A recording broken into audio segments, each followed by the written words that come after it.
사교육 없이 아이를 민사고에 보냈다라고 소개를 해드렸는데 네. 정말 사교육 안 받았나요? 믿기 힘들 겁니다. 맞아요. 그렇지만 정말 사교육을 안 했습니다. 과목별로 어떻게 공부를 했을까 궁금하실 것 같아요. 네. 국영수 3개만 중점적으로 얘기해 주시면 어떨까요? 국어 부분을 할 때는 자녀에게 평생을 영향을 끼칠 수 있는 자기주도 학습을 해서 좋은 성과를 내는데 가장 영향을 끼쳤던 학습 역량이 있다면 돌이켜보니까 가장 핵심적인 역량이 학부모님들에게 선배 부모로서 꼭 당부드리고 싶은 말씀이 있으시다면 저는 어려서부터 스스로 해보는 게 정말 중요하다고 생각하거든요. 그래서 안녕하세요. 교집합 스튜디오 주단쌤입니다. 오늘 스튜디오에는요. 사교육 없이 아들을 민사고에 보낸 일타 대디를 모셨습니다. 정말 그게 가능할까 궁금하신 분들 끝까지 주목해 주시기 바랍니다. 안녕하세요. 네, 반갑습니다. 안녕하세요. 내 자녀와 함께 홈스쿨링 하고 있는 아빠 박태균이라고 합니다. 제가 앞부분에 사교육 없이 아이를 민사고에 보냈다라고 소개를 해드렸는데 네. 정말 사교육 안 받았나요? 사교육을 하고 있는 아빠가 자녀를 사교육을 안 시켰다? 믿기 힘들 겁니다. 맞아요. 그렇지만 정말 사교육을 안 했습니다. 민사고를 갔다고 하면 사교육을 많이 받고 온 아이들도 있잖아요. 네. 근데 사교육을 전혀 안 하고 홈스쿨링으로만 공부하고 갔다. 아이가 적응을 잘 하고 있나요? 15세까지 집에서만 지냈기 때문에 공교육이 사실 민사고가 처음이었어요. 중학교도 안 간 거예요? 네, 어린이집, 유치원도 다 집에서 정말 꼬박 24시간 같이 시간을 보냈습니다. 사교육만 안 받은 줄 알았는데 네. 공교육도 안 받았군요. 네, 맞습니다. 초반에는 사실 적응하는데 잠깐의 어려움은 있었습니다. 왜냐하면 이 아이는 항상 자유로운 영혼이었거든요. 한 번도 어디에 얽매이지 않고 자기가 하고 싶은 대로만 살아왔던 아이인 거죠. 네. 예를 들면 항상 어렸을 때 정장을 입고 다녔거든요. 그날에 캠프 시간에 네. 눈이 엄청나게 많이 왔는데 정장을 입고 캠퍼스를 혼자 걸어 다니는 거예요. 그러니까 정말 이상하게 보인 거죠. 네. 그러다가 눈이 너무 예뻐서 정장을 입은 상태로 그 자리에서 눈밭에 누워버리고 그랬던 모습이다 보니 아이들이 처음에는 어색했는데 입학하기도 전에 유명인사였겠어요. 쟤 도대체 뭐냐. 네. 그리고 또 한 살 학교를 일찍 들어갔기 때문에 쟤 도대체 뭐 하다가 오느냐 많은 궁금증들이 있었죠. 미국으로 수학여행을 가면서 우리 아이의 진가, 그러니까 항상 집에서 자기 주도 생활을 했거든요. 아이들이 나중에 시행착오를 겪는 것보다는 어렸을 때 시행착오를 미리 겪는 게 중요하다 생각해서 자기 거는 직접 자기가 다 해봐야 된다. 빨래도 자기가 하고 그 다음에 방 청소는 기본이고요. 이런 모든 것들을 주도적으로 했던 아이라서 학교에서 공동체 생활을 할 때 다른 아이들이 잘 하지 않는 하수구가 막히면 그걸 판다라든지 화장실 변기 뚫는 거라든지 이런 것들을 통해서 아이들하고 오해도 많이 풀리고 금방 친하게 되었죠. 근데 공부가 네. 문제가 없었나요? 물론 학습적으로 다른 친구들에 비해서 많이 부족한 면은 있었지만 한 가지를 하면 끝까지 하는 좋은 습관들을 가지고 있었기 때문에 학교 수업을 따라가는 데는 크게 어려움은 없었어요. 그럼 나머지 애들도 지금 학교에 안 다니는 네. 거예요? 다 집에서.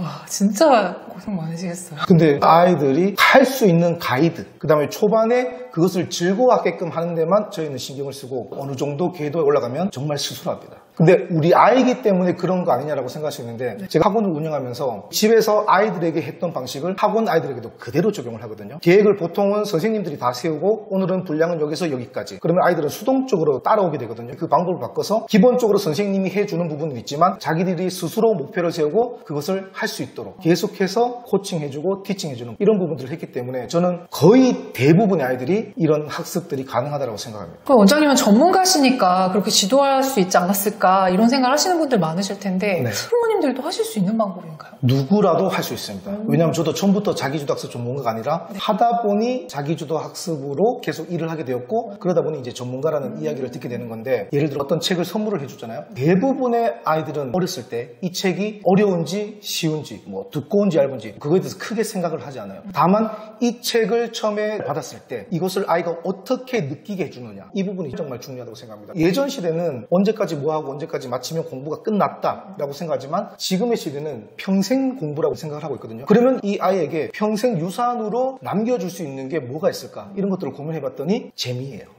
그리고 즐거움이에요. 무엇을 하든. 네, 무엇을 하든지. 그러면 어떤 책을 선물하든지 간에 그 재미와 즐거움을 깨닫게 해준다면 그 다음부터는 정말 누구라도 아주 쉽게, 왜냐하면 이런 기술이 누군가만 할 수 있는 게 아니라 누구라도 다 쉽게 찾아볼 수 있는 그런 내용들이거든요. 아이한테 재미랑 흥미를 느낄 수 있게끔 어떤 행동이나 네. 말이나 표현이나 뭐 네. 이런 것들을 하신 게 있나요? 그렇죠. 예를 들어 공부하자, 책 읽자라고 했을 때 그 책을 생각했을 때 아이에게 재미와 즐거움이 막 쏟아지게끔 해줘야 돼요. 그래서 저는 어떤 책을 선물할 때 이걸 그냥 읽어라, 책 많이 읽으면 도움이 된다 이런 차원이 아니라 이 책이 3D처럼 살아서 움직이는 책이 되게끔, 그래서 제가 1인 다역으로 아이와 함께 같이 책을 읽습니다. 그러면 아이들이 신기해하고 깔깔웃고 그리고 나서 그런 책들을 같이 써보게 할 때도 그냥 여러 번 써봐 이런 차원이 아니라 글을 하나하나 쓸 때 그림을 그리듯이 그러면 그것을 아이가 정말 즐거워합니다. 한 예로 아이가 2살 때 평생 학습을 즐거워했으면 좋겠다라고 했을 때 기역 니은을 이렇게 쓰면서 그거를 연필로 쓰고 따라하게 한 게 아니라 초콜릿으로 이렇게 그려서 아이가 그것을 따라 그리면서 맛보게끔.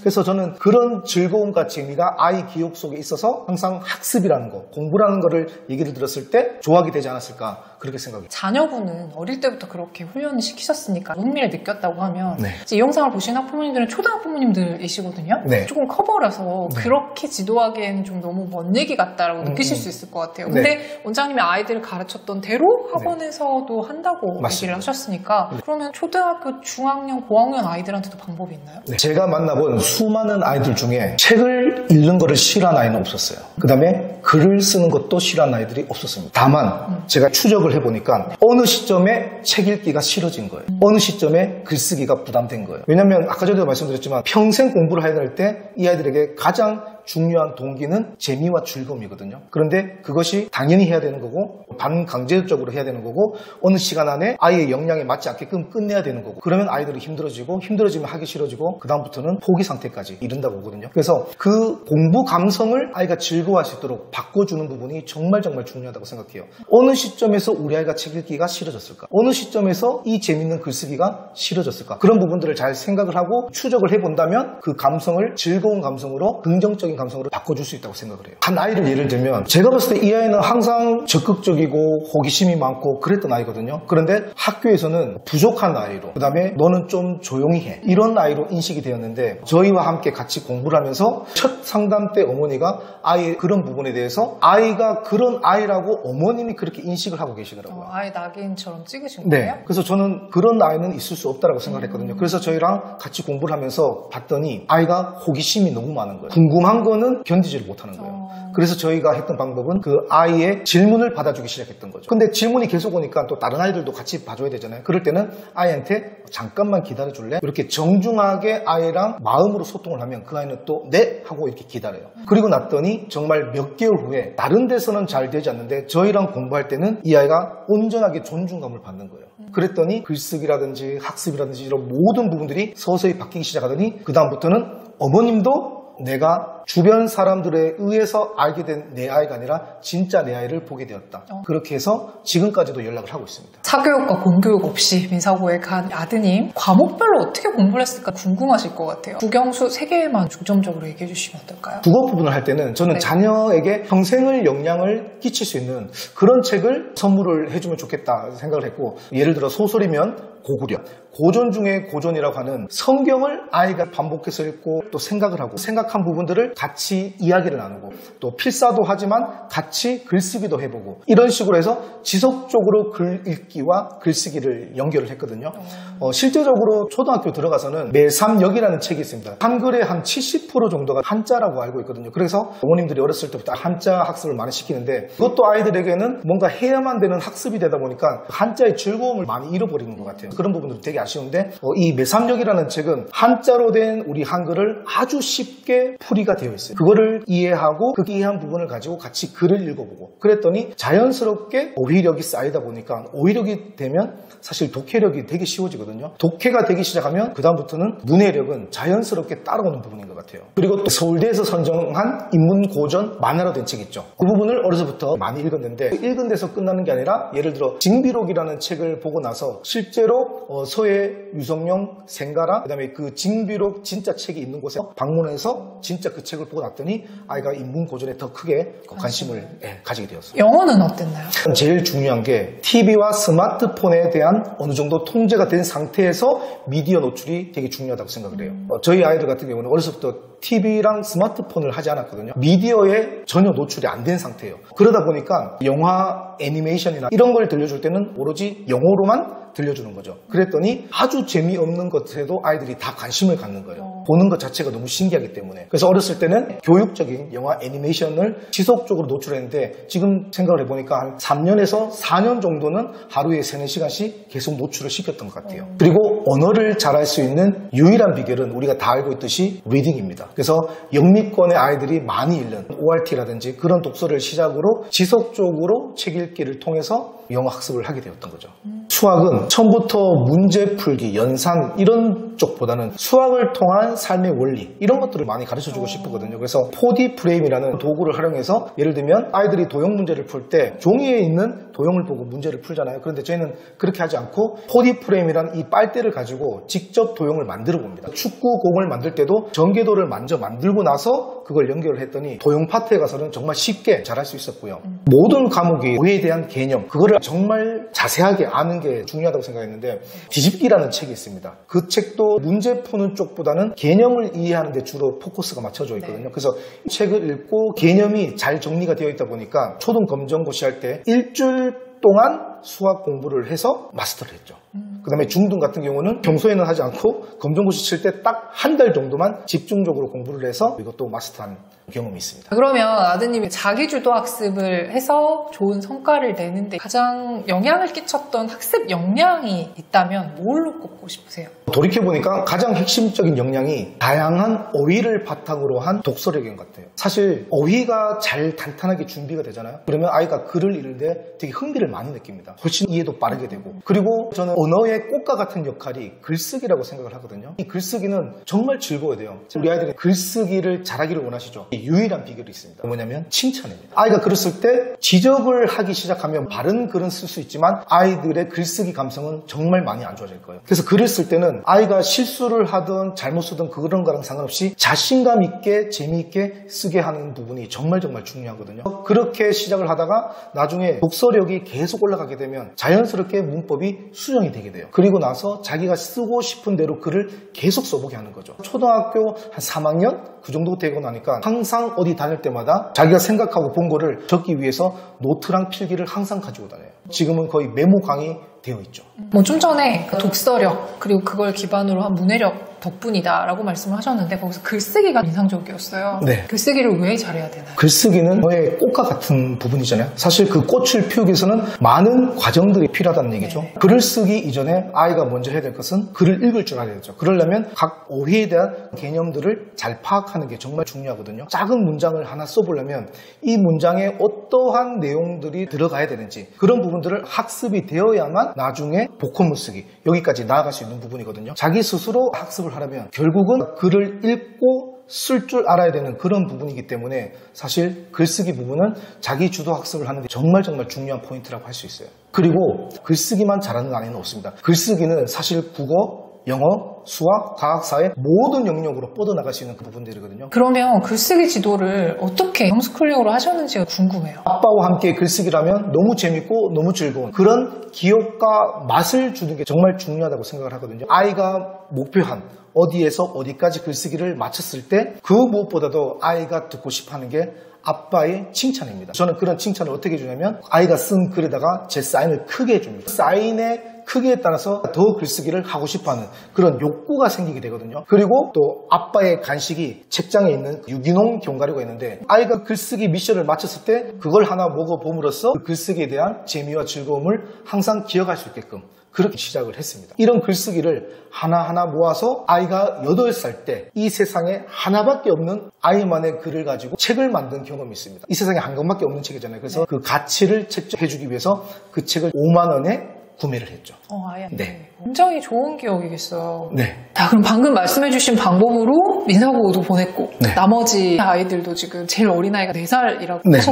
맞습니다. 그 아이들도 다 그렇게 지도를 하고 계신 거예요? 사실 첫째 아이가 글쓰기를 할 때 체계적으로 할 수 있는 어떤 툴을 못 찾은 것 같거든요. 그러다 보니까 저희가 어렸을 때 했던 그런 방식으로 받아쓰기도 하고 필사도 하고 그런 식으로 해서 실력을 많이 향상을 시켰는데 지금 저희 셋째가 8살이고 넷째가 4살이거든요. 근데 지금은 그때와 너무 다른 시대인 것 같아요. 정말 좋은 학습 툴들이 너무 많은 것 같아요. 그래서 지금은 그런 툴들을 적극적으로 사용을 하고 있습니다. 그래서 소개해주고 싶은 학습 교재가 있다고 들었거든요. 네, 맞습니다. 네, 어떤 교재인가요? 네, 바로 글공이라는 글쓰기 교재입니다. 바로 이거죠. 네, 맞습니다. 굉장히 여러 권으로 되어 있는 책이에요. 네. 일반 문제집하고 좀 다른 형식인 것 같은데요? 네, 저희 어렸을 때 학습지 아이템풀이라고 기억을 하실까요? 네, 기억해요. 아, 기억하시나요? 네네. 저 같은 세대시거든요. 네네. 네, 그 학습지처럼 되어 있기 때문에 일단 학습자가 봤을 때도 부담이 없어요. 그쵸. 아이들 두꺼운 문제집 일단 싫어하잖아요. 네, 아주 얇고 그 다음에 더 중요한 거는 학습자의 눈높이에 맞게끔 체계적으로 책이 구성이 되어 있어요. 1주부터 총 60주차까지. 그래서 10주차씩 공부할 수 있도록 책이 구성이 되어 있거든요. 어떤 아이들이 이걸 봐야 되나요? 우리 셋째 아이를 이걸로 한글을 마스터했습니다. 처음에 이 글공책을 읽기 교재로 사용을 해서 한글을 마스터를 했고요. 아이가 읽기에 대한 자신감이 생기고 나니까 그 다음부터는 쓰고 싶어 하더라고요. 거기에 있는 글자를 계속 따라서 쓰고 싶어 하는 거예요. 그럼 어느 단계까지 가는 건가요? 사실 초등학교 1, 2학년 때 제일 많이 아이들이 해봐야 되는 부분들이 문장 만들기거든요. 네네. 이 책은 그 부분이 단계적으로 잘 되어 있어요. 기초 문장을 시작으로 그 다음에 거기서 조금 더 확장을 해서 다양한 문장 쓰기, 그 다음 테마가 있는 문장 쓰기가 있습니다. 그 다음 토끼와 거북이 같은 명작을 읽고 생각하며 글쓰기, 그리고 조금 더 나아가서는 세종대왕이나 이런 위인전을 읽고 글을 쓰고 자기의 생각을 확장하기, 이렇게 1주부터 60주차까지 아주 단계적으로 체계적으로 커리큘럼이 구성이 되어 있어서 어떤 아이들라도 아주 쉽게 글쓰기의 세계로 빠져들 수 있다고 확신합니다. 그러면 이거는 미취학 아이들부터 초등 저학년 아이들이 보면 딱 가능합니다. 좋겠네요. 조금만 생각을 바꾸시면 될 것 같아요. 우리 아이는 아직 글쓰기가 안 됐기 때문에 나중에 해야겠다가 아니라 이 책을 가지고 읽기부터 시작을 해도 충분합니다. 정말 많은 어휘들이 들어가 있거든요. 사실 우리가 어렸을 때 문법 하면은 좀 부정적인 부분이 많거든요. 그런데 이 글공은 문법이 문장 안에 자연스럽게 녹여 들어가 있어요. 예를 들면은 과거 시제, 현재 시제 이렇게 쓰는 부분도 아이가 전혀 어렵지 않게 구사를 할 수 있고요. 품사를 얘기할 때 자연스럽게 명사, 형용사 이런 부분들을 지속적으로 다양하게 노출시켜서 정말 많은 어휘들을 습득할 수 있는 그런 장점이 있고요. 그리고 이러한 단어들을 바탕으로 문장 이런 것들을 다양하게 쓸 수 있도록 책에 구성이 되어 있습니다. 그리고 이런 연습들이 끝나면 맨 마지막에 긴 글 읽고 문장 쓰기 부분이 있는데 이 긴 글의 내용들이 문학이랑 비문학이 아주 자연스럽게 적절하게 섞여 있어요. 그래서 어떤 느낌을 받을 수 있냐면 미니 수능 국어 영역을 아이들이 미리 접해봤다. 네. 그런 느낌을 받을 수 있습니다. 그래서 다양한 배경 지식까지 습득할 수 있는 그런 아주 큰 장점이 있는 책입니다. 지금 8살 아이랑 같이 하셨다고 하는데 그러면 4살 아이랑도 이걸로 진행을 하실 생각이세요? 당연하죠. 여기까지 글쓰기가 정말 중요하다라는 말씀을 해주셨는데요. 마지막으로 이 영상을 보시는 학부모님들에게 선배 부모로서 꼭 당부드리고 싶은 말씀이 있으시다면 부탁드립니다. 어려서부터 아이들이 스스로 해보는 게 정말 중요하다고 생각하거든요. 그래서 자기주도 학습 전문가임에도 불구하고 자기주도 학습이 아니라 자기주도 생활로 접목을 맞췄습니다. 만약 부모님이 또는 선생님이 너무 많은 주도권을 가지고 있다면 이제는 조금씩 아이들이 스스로 할 수 있도록 그 주도권을 넘겨주는 학습 방법 이런 것들이 정말 중요하다고 생각하는데요. 그중에 이 글쓰기라는 것은 언어의 꽃과 같은 역할입니다. 이 아이들이 글쓰기를 할 때 물론 우리가 기본적인 코칭은 해줘야 되지만 어느 시점이 되면 아이가 하고 싶은 쓰고 싶은 글을 마음껏 쓸 수 있도록 그 아이의 역량을 올려주는데 포커스를 맞춘다면 정말 머지않은 미래에 혹은 우리 아이의 시간에 중학교, 고등학교 앞으로 사회에 나가서도 자기의 생각을 논리적으로 명확하게 표현할 수 있는 그런 아이가 될 거라고 확신합니다. 여기까지 원장님이 좋은 말씀 들어봤는데요. 이 글공에 대해서 관심 가지시는 분들 많으실 것 같습니다. 저희가 이 교재 나눔 이벤트 진행하고 있으니까요. 자세한 내용은 더보기와 고정 댓글 확인하시면 좋을 것 같아요. 네, 오늘 좋은 말씀 나눠주셔서 너무 감사합니다. 수고하셨습니다. 네, 감사합니다.